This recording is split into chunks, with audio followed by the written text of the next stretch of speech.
Deus, bom dia mais uma vez. Todo mundo dormiu bem, esse friozinho ajuda bastante, né, Paulinho? Vamos voltar aos nossos estudos. Na semana passada nós tivemos aí uma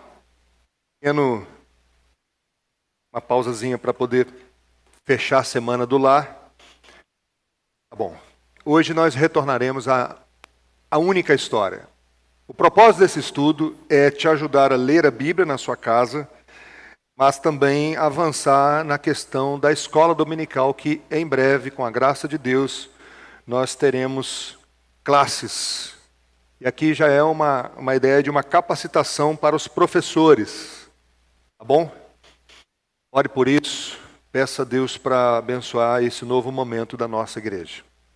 Já são 2 anos, a gente fazendo classe única, então em breve nós vamos ter um novo modelo aí para a escola dominical para apresentar para a igreja. Abra sua Bíblia em 2 Timóteo capítulo 3, versos 16 e 17. 2 Timóteo capítulo 3,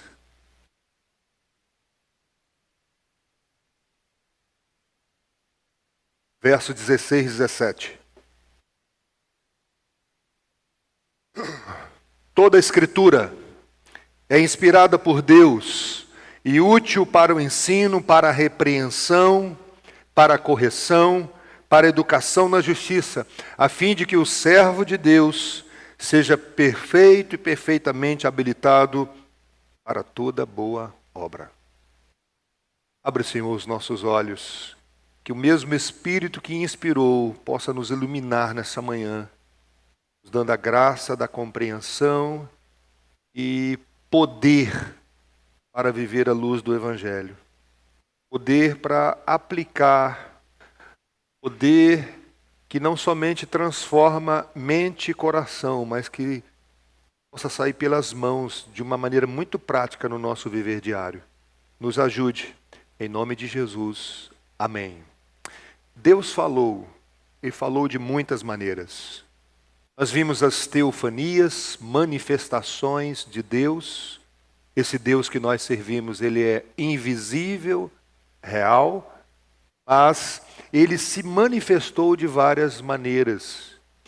E vimos também a cristofania no Antigo Testamento, que é a aparição de Cristo pré-encarnado lá no Antigo Testamento, através do anjo do Senhor, aquele anjo com A maiúsculo. Então, todas as vezes que você estiver lendo a Bíblia e aparecer o A maiúsculo no anjo do Senhor, dê uma pausazinha, dê uma olhada, porque ali não é um anjo qualquer, tá bom? No período patriarcal, nós vimos também a maneira como Deus se comunicava através de sonhos, visões. Isso é muito específico desse período, você vai encontrar muito. Nesse período patriarcal ali. O período patriarcal, irmãos, é o período que começa ali já no livro de Gênesis e caminha até as 12 tribos, com Moisés também se encaixa ali um pouco também nesse período. Vimos, porque Moisés faz a transição. Começa com Moisés o período profético. Moisés era um profeta. E vimos também, terminamos no último estudo, fazendo uma aplicação sobre os falsos profetas. Já existia na época de Moisés. Hoje, então, falta falso profeta. Toda hora tem falta falsos profetas. Então, antigamente, Deus falou de muitas maneiras, pelos pais, pelos profetas, mas nos últimos dias Ele nos falou através do Filho. Vamos caminhar. Deus é eterno. Nós surgimos no tempo e no espaço. Nós estamos estudando não Deus, porque Deus não tem como ser estudado, não tem como você levar Deus para um laboratório. Nós estudamos a revelação, o que Deus revelou. Então nós estamos estudando a Bíblia. E a Bíblia é um livro atemporal e contracultural. A mensagem bíblica é para todas as épocas e todas as culturas. Isso é importante, a gente ter clareza em relação a isso. Francis Schaeffer, aquela mente brilhante, olha o que ele diz. A glória da Bíblia, por favor, João, é que ela é suficiente para cada época e suficiente para cada pessoa. Mas isso significa que a Bíblia é de fácil compreensão? Esse é um ponto. Pedro diz que Paulo escreveu algumas coisas difíceis de compreender. Então a Bíblia, nós vamos trabalhar um pouco isso. Tem textos difíceis. E nós não conseguiremos compreender a mensagem central da Bíblia, a não ser pelo Espírito Santo. Porque diz a Bíblia que o homem natural, o homem que não é regenerado, é só você olhar como a Bíblia fala do homem depravado, o homem sem a mente de Cristo, ele é cego. Ele acha loucura você sair domingo de manhã num frio desse para a igreja para ouvir a palavra de Deus. Para ele não faz sentido. Mas o homem iluminado, o homem regenerado, aí é o ponto. Confissão de Fé de Westminster. Projeta, Samuel. Dá para ler? Dá. A interpretação da Bíblia. Aliás, foi esse capítulo que eu trabalhei no meu TCC. Na Escritura, não são todas as coisas igualmente claras em si, nem do mesmo modo evidente a todos. Olha isso aqui, gente.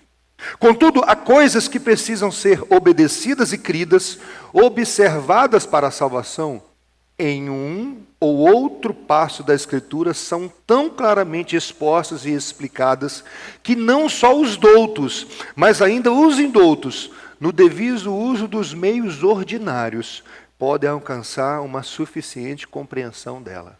O que a confissão de fé está dizendo?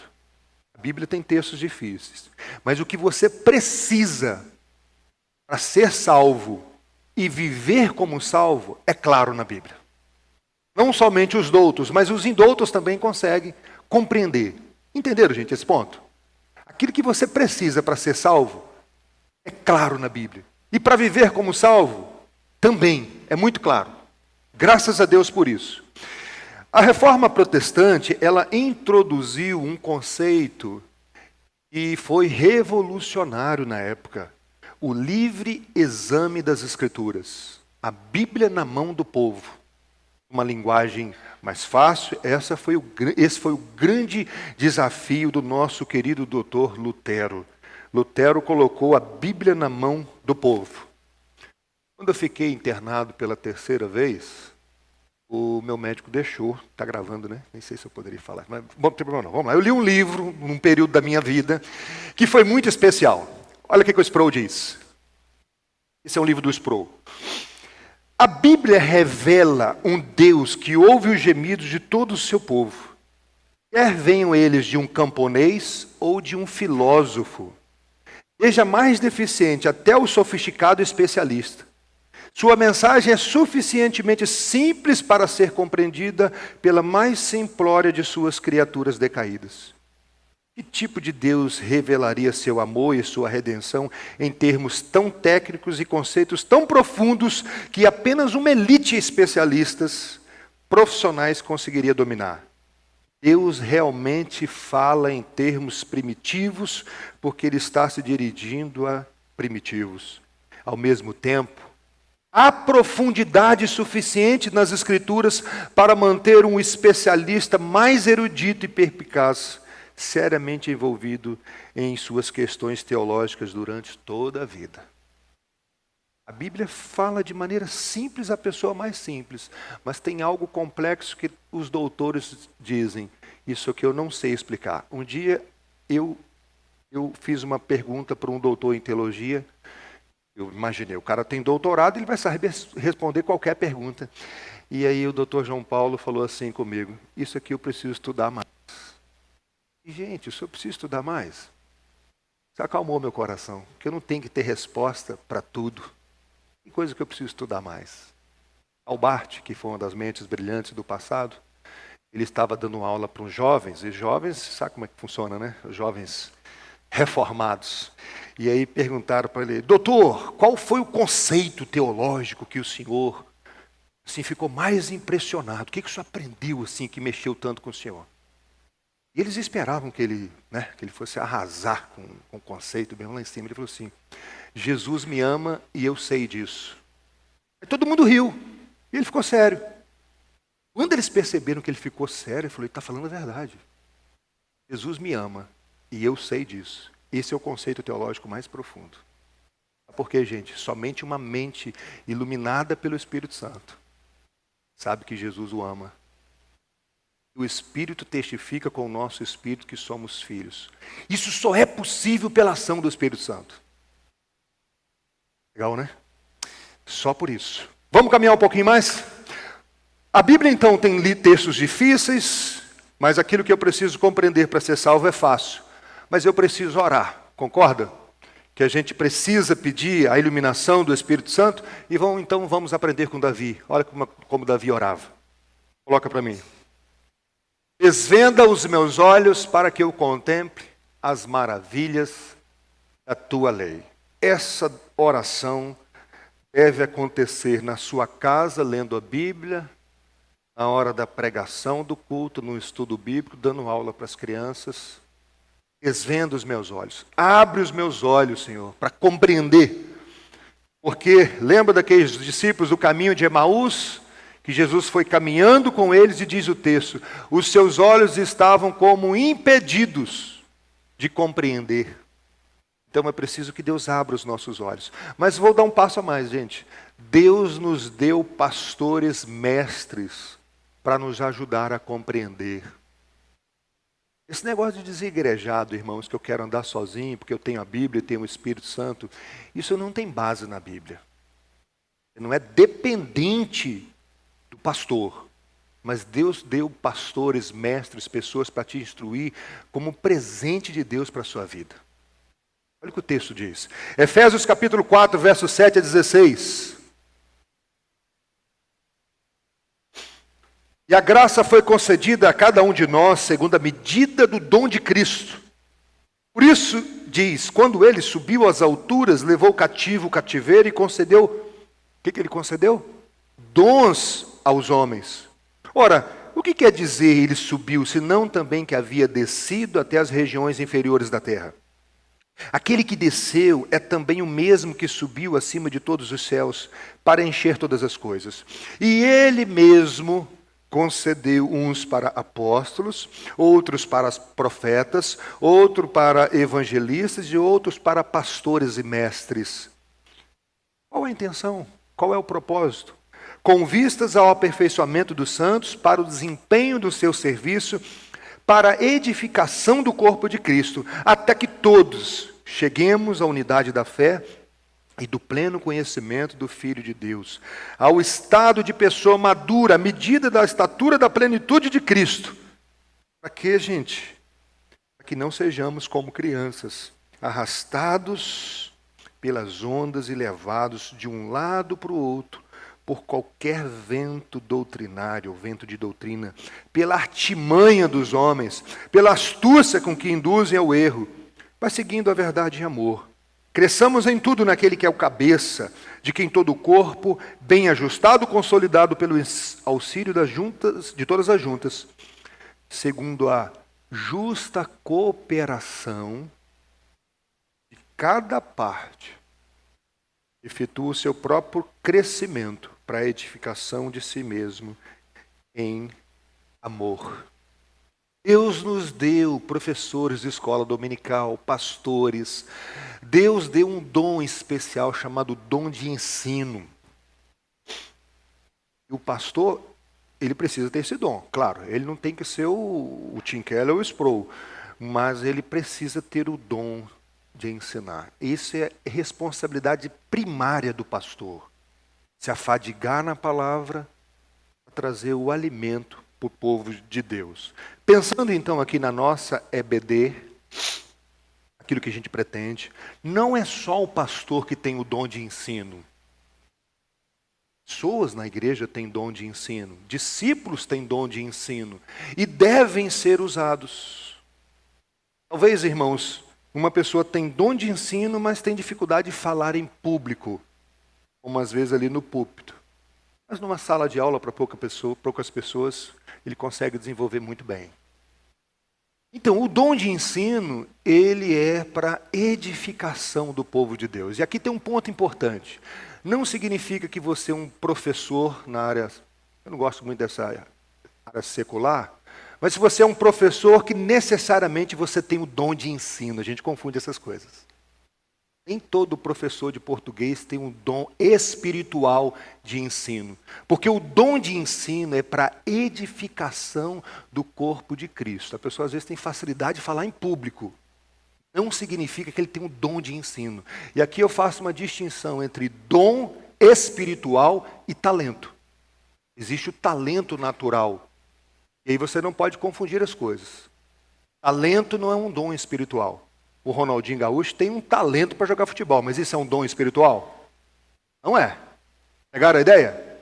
Mas o dom espiritual de ensino, ele deve ser aproveitado e deve ser também ampliado. Existe a possibilidade desse dom ser aperfeiçoado. Como, gente? Quem tem o dom de ensino precisa gostar de aprender. Porque quem cessa de aprender, cessa de quê? De ensinar. Então, já vou adiantar uma coisa. A proposta que a gente pretende trazer para a igreja nessa nova modalidade de escola dominical é que se você não senta para aprender, você não está apto para ensinar. Não existe essa ideia assim, eu fui escalado lá um domingo por mês para ensinar, então eu só vou na igreja naquele domingo. Já viu gente que só aparece na igreja no dia que ele dá aula? Essa não é a proposta nossa. Tem que sentar para aprender. Tem que gostar de aprender, quem gosta de ensinar. Essa ideia de que eu já sei o suficiente e que eu não preciso estudar mais, ela não tem base bíblica. E para humilhar a gente um pouquinho, o apóstolo Paulo diz assim, olha aí o texto, Projeto Samuel.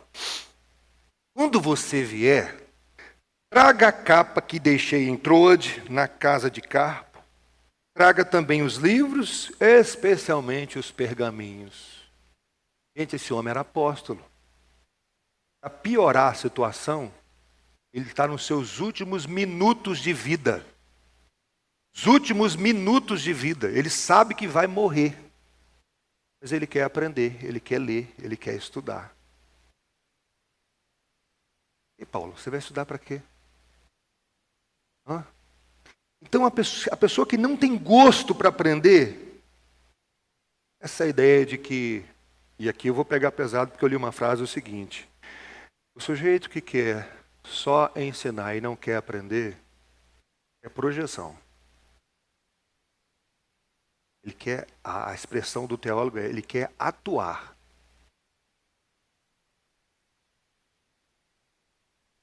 A igreja não tem atuação, tem serviço. Por quê, irmãos? Porque na igreja existe algo, entenda bem aqui, porque essa palavra que eu vou usar, que os teólogos usam, mas você tem que entender teologicamente. Existe algo místico. Quando os teólogos usam assim, a nossa união mística com Cristo. Não é misticismo que vocês estão vendo, não. Existe algo espiritual abençoado por Deus no meio do povo de Deus. Existe uma troca que vocês não têm noção que acontece. Não é só o pastor que ensina e não aprende nada. Quando Deus chama um homem para pastorear o rebanho, e ele precisa ser edificado. Sabe como Deus edifica essa pessoa também? Não é só quando ele está lá no gabinete ou no escritório na sua casa estudando. O pastor aprende com vocês. Eles não têm noção como é que a igreja ensina o pastor. E eu amo essa passagem aqui do apóstolo Paulo. Projeta para mim, Samuel. Paulo, que eu já falei para vocês, aquela mente brilhante, ele escreve a carta aos romanos com a intenção de pedir uma ajuda para fazer missões na Espanha. E essa uma carta, é praticamente um tratado teológico para convencer os irmãos a esse apoio. E olha o que ele diz, porque desejo muito vê-los a fim de repartir com vocês algum dom espiritual para que vocês sejam fortalecidos. Olha bem, ele sabe que ele é instrumento do Senhor. Isto é, para que nos consolemos uns aos outros por meio da fé mútua. A de vocês e a minha. Eu aprendo também com vocês. Nessa troca, eu sou edificado. Estão entendendo, gente? Uns aos outros. Aqui. O apóstolo Paulo dizendo, eu quero ter um tempo com vocês, igreja, porque existe uma troca. Não sou eu não quero ser apenas instrumento nas mãos de Deus na vida de vocês. Vocês também são instrumentos do Senhor na minha vida.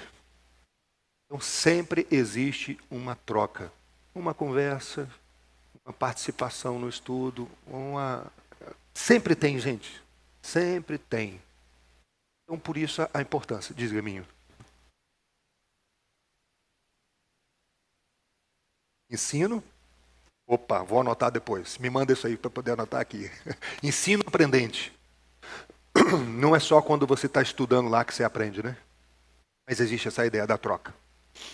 Da troca. Até aqui tudo bem, gente? Vamos avançar um pouquinho mais? Até aqui tudo bem? Não se assuste com a expressão que eu vou usar agora. Deus é maior que a Bíblia. Sai daqui com a cabeça errada, não.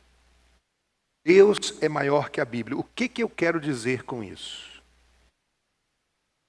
Eu quero dizer que Deus não revelou tudo sobre Ele na Bíblia.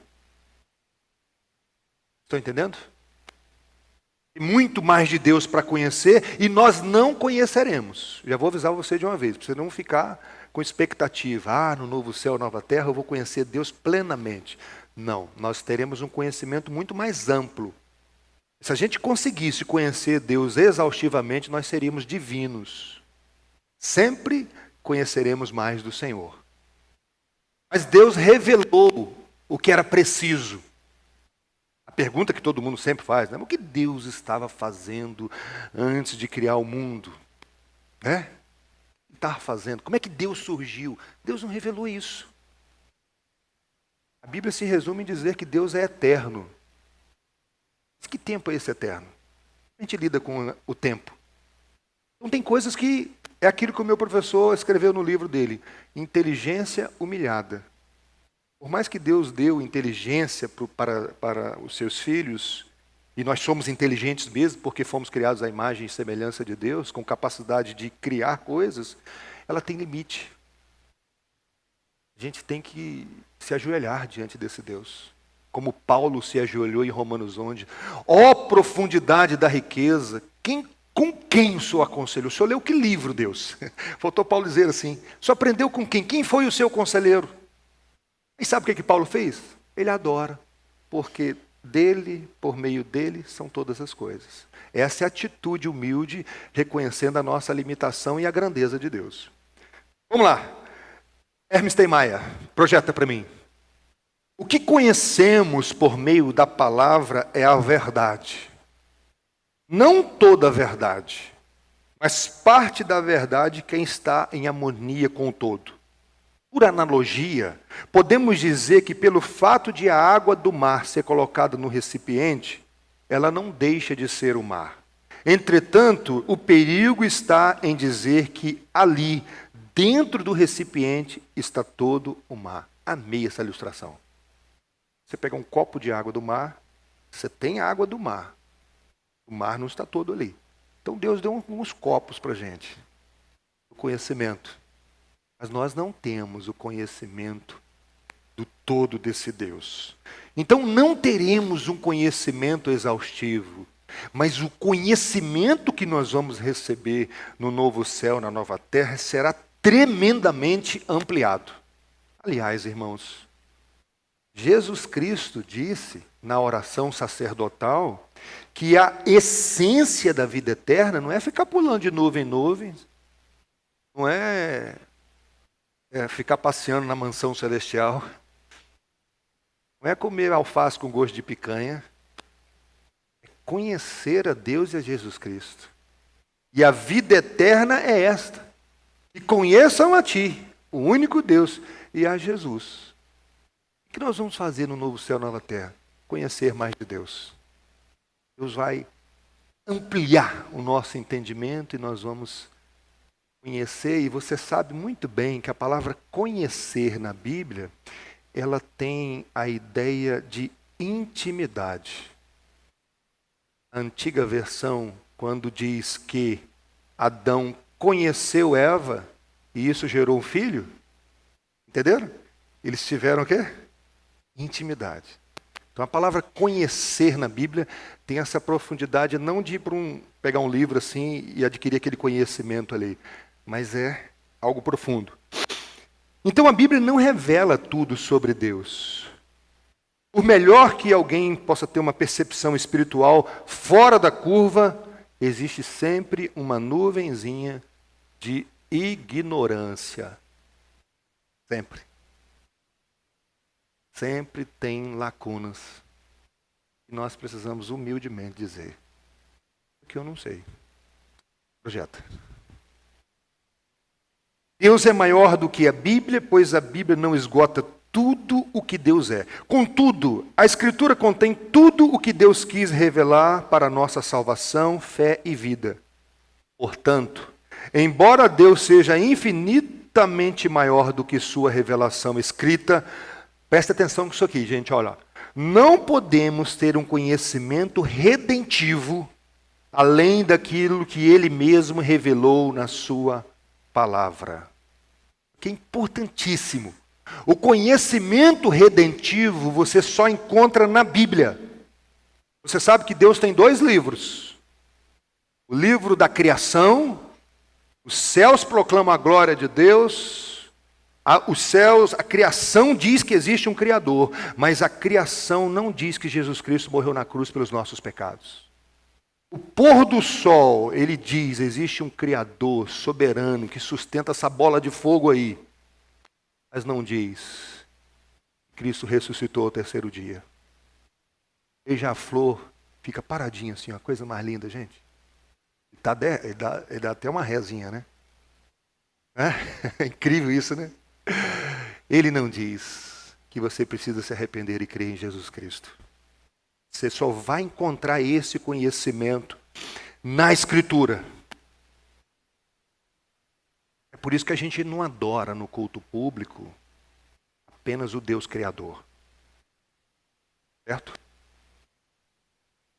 Porque se você viver, hoje eu vou fazer uma aplicação sobre isso, diante do Deus Criador e não conhecer o Deus Redentor, em algum momento da sua vida ele vai te julgar e te condenar. Deus Criador te julga e te condena. Isso que Romanos capítulo 1 diz. Homem indesculpável pela criação. Mas é o Deus Redentor que nos reconcilia. Deus Criador. Vamos caminhar um pouquinho mais? Calvino disse que Deus condescende em sua graça e misericórdia em usar uma linguagem imperfeita para o nosso benefício. É o famoso balbuciar de uma mãe com um filho. Deus se dirige a nós em nossos termos, em nossa linguagem, como um pai falaria com um filhinho. Deus usa uma linguagem infantil. Condescender significa acomodar, ceder. É uma expressão que o pastor que vai vir aqui ano que vem gosta demais, é o Weber Júnior. Deus condescende com a gente. E a maior condescendência de Deus foi quando Jesus se fez carne, o Verbo se fez carne. E habitou entre nós. Essa é uma expressão usada na confissão de fé. Projeta, Samuel. Olha isso aqui, gente. Olha esse texto da confissão de fé. Tão grande é a distância entre Deus e a criatura, que embora as criaturas racionais, veja bem, lhes devam obediência como seu Criador, nunca poderemos fluir nada dele como bem-aventurança e recompensa, senão por alguma voluntária condescendência da parte de Deus, o qual foi ele servido significar por meio de um pacto. Todo ser humano, por ser criatura de Deus, deve obediência a esse Deus. Mas ele consegue obedecer a Deus no nível que Deus exige? Então Deus precisa condescender, Deus precisa ceder para que o ser humano tenha condições de se relacionar com Ele. E aqui que entra, gente, a boa nova do Evangelho. Porque o que é o Evangelho? O Evangelho é o que Deus fez por mim e por você. Deus deu, Deus doou quem? Jesus Cristo, porque preste atenção. Se Deus não fornecer a santidade que Ele exige, ninguém consegue alcançar. Porque sem a santificação, ninguém verá o Senhor, diz a Bíblia. Se Deus não fornecer essa santidade que Ele exige, quem consegue se relacionar com Deus? O que Deus fez? Deu Jesus Cristo, o Santo de Israel. Através de Jesus Cristo, nós somos santos. Deus cedeu. Deus doou. Aqui eu abro meu coração para vocês. Lembra que eu falei para vocês que eu tinha muita dificuldade no início da minha caminhada cristã, com essa ideia de só lhe deu glória, somente a Deus toda a glória? Tem que você entender isso aqui, o Evangelho. Para se relacionar com Deus, Deus doou. Você vai falar assim, o Senhor merece toda a glória mesmo, Deus. Eu não teria condições. Gente, você sem Cristo não agrada a Deus. Você desagrada a Deus. Você provoca a ira de Deus sem Cristo. Sem Cristo, diz a Confissão de Fé de Westminster, que até a obra que você faz é pecaminosa. Porque nada aceitável, depois que saímos do Éden, nada é aceitável diante de Deus sem Cristo. Nada. Até as orações precisam serem feitas em nome de Jesus. Não existe relacionamento com Deus sem Cristo. Não existe outro nome pelo qual o homem possa ser salvo, nem invocar o Senhor. Sproul. Deus condescende em sua graça e misericórdia em usar uma linguagem imperfeita para o nosso benefício. Então Deus, além de doar Jesus, a linguagem que Ele usa na Bíblia é uma linguagem imperfeita. O que significa uma linguagem imperfeita? Deus se apropria da linguagem bem infantil para que nós possamos compreender. Alguns textos bíblicos. Vamos lá, projeto Samuel. Quando contemplo os teus céus, obra dos teus dedos, e a lua e as estrelas que estabelecesse. Pergunto, Deus tem dedo? Por que ele diz assim? Obra dos teus dedos. Outro texto. Você tem um braço tão forte como o braço de Deus? Você pode trovejar com a voz que Ele troveja? Deus tem braço, gente? Mas por que Ele usa essa expressão, braço, dedo, se Ele é espírito? Outro texto. Porque os olhos do Senhor repousam sobre os justos e os seus ouvidos estão abertos às suas súplicas, mas o rosto do Senhor está contra aqueles que praticam o mal. Se Deus fosse um ser humano, né? Está colocando aqui para a gente. Outro texto.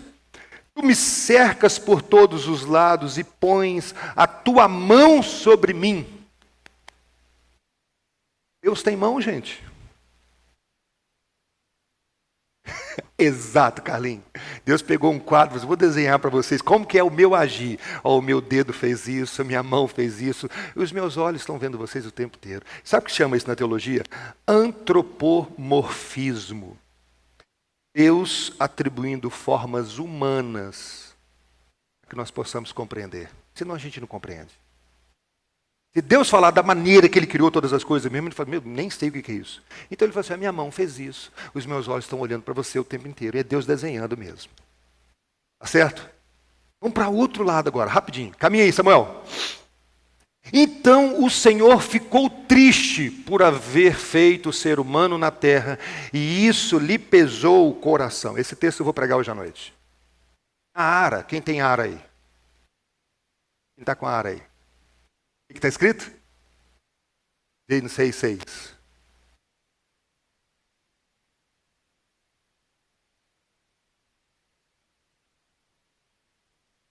E agora? Deus se arrependeu. O que é isso?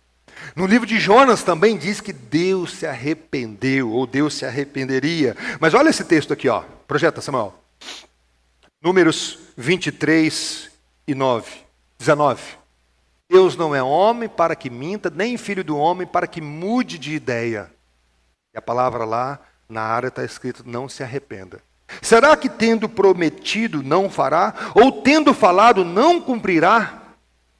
Afinal de contas, Deus se arrepende ou não se arrepende? Como é que funciona isso?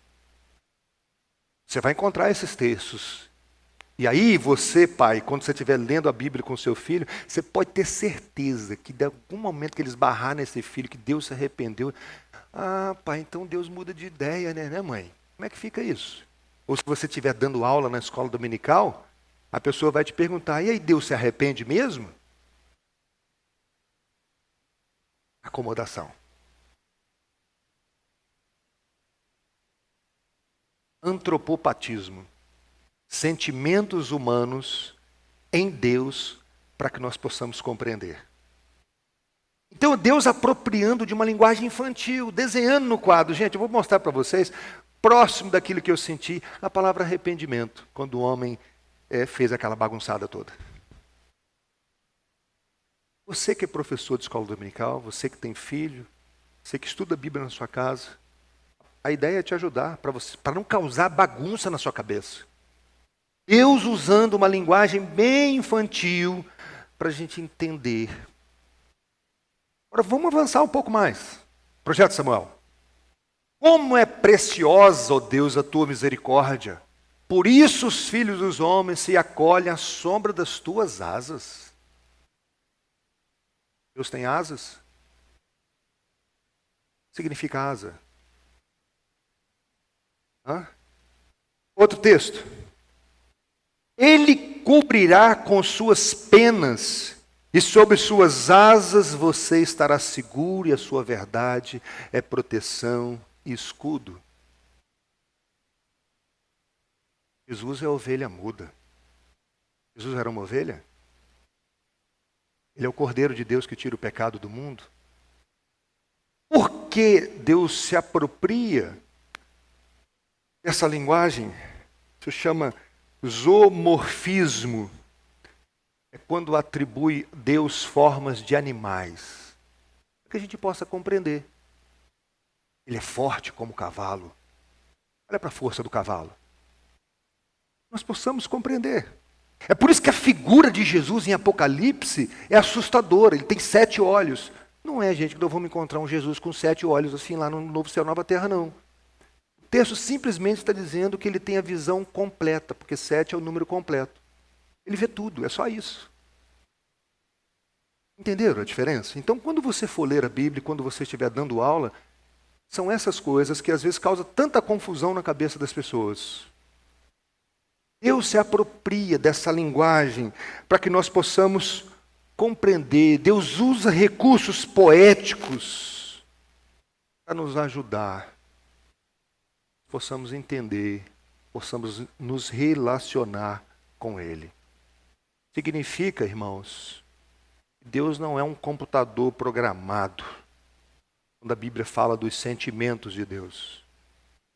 Quando Estevão estava morrendo, a Bíblia que Jesus se levanta naquele momento do apedrejamento. Que texto! Diz a Bíblia que há júbilo no céu quando um pecador se arrepende. Mas não pensa que o júbilo é para você não, tá? Eu já vi muita gente falando assim na hora de evangelizar alguém. Você causa júbilo no céu. Não, não, o júbilo é para Jesus, gente. Todos os santos diante de Deus adorando Jesus por mais um pecador que se foi convertido. John Stott. É verdade que a linguagem do Antigo Testamento é uma acomodação, uma compreensão humana, e que Deus é representado como experimentando emoções humanas. Contudo, aceitar que seus sentimentos não sejam humanos não é negar que sejam reais. Se forem apenas metafóricos, então o único Deus que nos resta será um iceberg da metafísica. Diz a Bíblia que o Espírito Santo se entristece. Nós entristecemos o Espírito Santo do Senhor. Isso é sério, gente. Sabe como? Você lê o contexto lá da passagem onde o Espírito que deve dominar a nossa vida, agora deve controlar a gente, ele se entristece. Nossa maneira de falar. O texto? Efésios capítulo 4. Longe de vós toda gritaria, ira, maledicência. Por quê, gente? Porque a boca fala do que está cheio o coração. Você olha para o fruto do Espírito, não é nada disso. Não é gritaria, é domínio próprio. Então nós entristecemos o único que nos convence do pecado, da justiça e do juízo. Algumas aplicações para nós. Sproul, vamos lá. Por todas essas razões, Deus não fala conosco em sua própria linguagem. Ele fala conosco em nossa linguagem. E por que ele fala conosco somente numa linguagem que podemos entender, somos capazes de assimilar o que ele fala? Deus se acomodou. A Bíblia é difícil, mas há uma ideia de acomodação enorme que nós possamos compreender. E a revelação bíblica, ela é progressiva. E os vai ampliando. Você não pode comparar o livro de Gênesis com o Romanos, por exemplo, onde o povo de Deus já recebeu uma robustez teológica muito grande. E estava no início, mostrando ali o beabá, como as coisas estavam caminhando. Então Deus foi falando. E nós que vivemos esse período, nós temos um privilégio, nós temos mais revelação do que Abraão recebeu. Nós temos mais revelação do que Isaías. Nós temos a revelação completa, a palavra de Deus. Você tem hoje toda a vontade de Deus revelada, de Gênesis a Apocalipse. Tudo o que você precisa para ser salvo e viver como salvo, Gênesis, Apocalipse. Tem coisas difíceis de compreender aqui? Tem coisas aqui que eu não dou conta. Os Nicodemos, nem Sproul, essa turma boa aí. Deus vai usando, Deus vai ampliando, cada dia mais Deus vai abrindo a mente da gente. Então, se você é alguém que quer estudar a palavra de Deus para sua edificação, quer ser um instrumento na vida de outras pessoas, é importante que você ore, mas é importante que você venha participar. Por isso que a importância da escola dominical, gente. Isso é a importância da escola dominical. Sempre é uma oportunidade de crescer e aprender algo novo. Eu sei que nós pregamos o mesmo evangelho todo domingo, mas o Espírito vai aplicando e o quebra-cabeça vai sendo montado dia após dia. Outra aplicação. Devemos ler as Escrituras com um propósito expresso de encontrar Cristo nelas. Aquele que se desviar desse objetivo, embora possa se afadigar a vida inteira no aprendizado, jamais alcançará o conhecimento da verdade. Pois que sabedoria podemos obter sem a sabedoria de Deus? Cristo, é o que nós vamos caminhar nos próximos estudos, é a mensagem central da Bíblia. É o que significa uma única história sobre Ele. E esse é o desafio para você, papai, mamãe, pessoa de escola do dominical.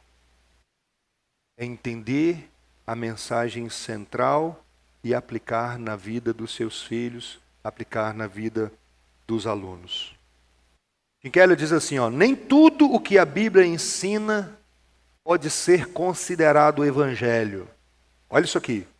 Embora seja possível defender que toda doutrina bíblica necessariamente serve de base para o entendimento do Evangelho, o Evangelho é uma mensagem sobre como fomos resgatados de um perigo. O próprio termo Evangelho tem origem em uma notícia sobre um fato já ocorrido e capaz de transformar a existência. Tudo que está na Bíblia é mandamento. Mas todos os mandamentos de Deus para a sua vida estão na Bíblia. Perceberam a distinção? Nem tudo que está na Bíblia é mandamento para você. Mas todos os mandamentos que você precisa da parte de Deus está registrado na Bíblia. Deus não traz um mandamento novo para você, além daquele que foi revelado. Isso significa só a Escritura, somente a Escritura. Ninguém pode dizer que Deus está trazendo um mandamento novo. Da mesma maneira, nem tudo que está na Bíblia é evangelho. Mas o evangelho é a mensagem central da Bíblia. Ok, gente? Até aqui tudo bem? Então vamos orar.